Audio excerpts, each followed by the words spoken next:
Deuterium is easy to find and acquire since it is abundant in water.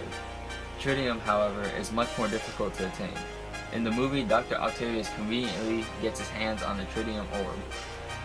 Here is a picture of a nuclear fusion reactor that was taken from the textbook.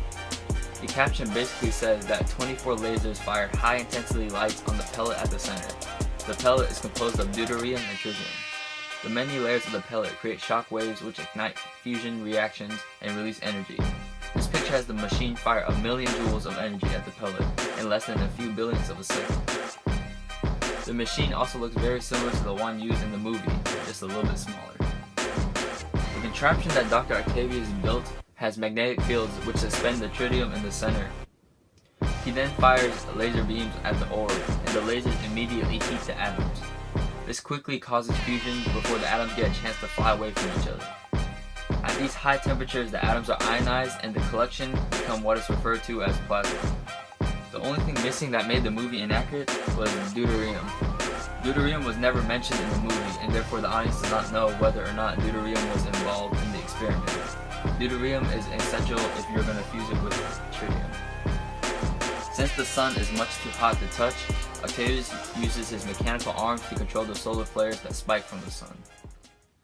Fusion is important because it theoretically would supply an abundant amount of energy to the world. Fusion is safe, renewable, and cheap electricity for everyone. This movie relates with the current trend in society where many scientists are searching for a way to create an inexpensive yet efficient energy source. The main problem that scientists encounter, though, is how to confine and sustain the energy in a fusion reactor. The movie is accurate in depicting a possibility where the energy is confined with magnetic fields, and also shows how easily the plasma can escape and dissipate. Octavius' mini-pet son turned quickly from a brilliant breakthrough in science to a terrible fictional disaster. The movie showed how the sun's powerful magnetic fields caused metals from all over the city to be absorbed into it. Although what doesn't make sense from the film is how Octavius' mechanical arms don't get sucked into the sun, unless they aren't made of metal. Also, when all the glass break in this scene, I understand all the metal frames flying toward the sun, but why does the glass have to get sucked in too? Anyways, as the sun gains more energy, it continues to grow bigger.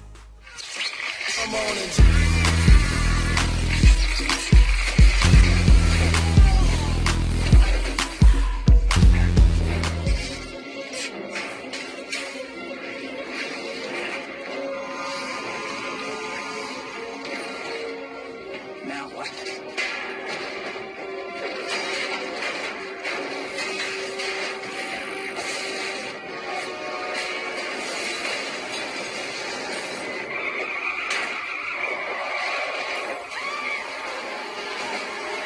Octavius finally saw the danger that his experiment posed, and destroyed the sun by sinking it down in the river below it.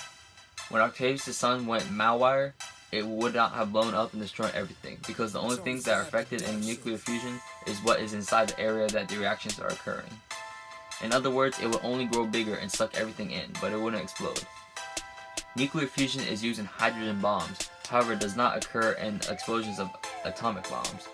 That would be nuclear fission. Nuclear fission is the opposite of fusion, where fusion is the combination of atoms, fission is the splitting of nucleus into two nuclei. Fission begins with a heavy nucleus, for example uranium-235. A free neutron collides with the uranium, and instead of fusing, like in fusion, it turns the uranium into an excited state. The uranium stays in this state for about 1/1,000,000th of a second before it splits into two lighter nuclei, along with several free neutrons. These products of fission are called fission fragments. An important thing to remember in nuclear fission is that the total mass of products created is always less than the mass of the original heavy nucleus. Typical of uranium-235 fission results in barium-141, krypton-92, and 3 neutrons. Notice how the 141 nucleons of barium, along with the 92 of krypton and the 3 neutrons, add up to 236. That is how it is derived from the 235 nucleons in that specific isotope of uranium, along with that 1 neutron that caused the initial reaction. Where fusion has proven to be reliable and shows potential, fission has only shown to be unstable and dangerous.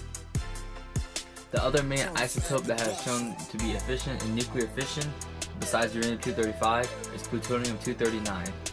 Both uranium and plutonium are known to be radioactive, thus being very dangerous to work with. Nuclear fission creates much more energy than nuclear fusion, but the nature of its instability makes any small mistake while working with it a disastrous one. Nuclear fusion and nuclear fission are dense topics, and this video is only covering the basics of the two sections in chapter 30. The other sections of the chapter goes further in depth with the two nuclear reactions, along with other laws to define these fundamentals. But that is a lesson for another day.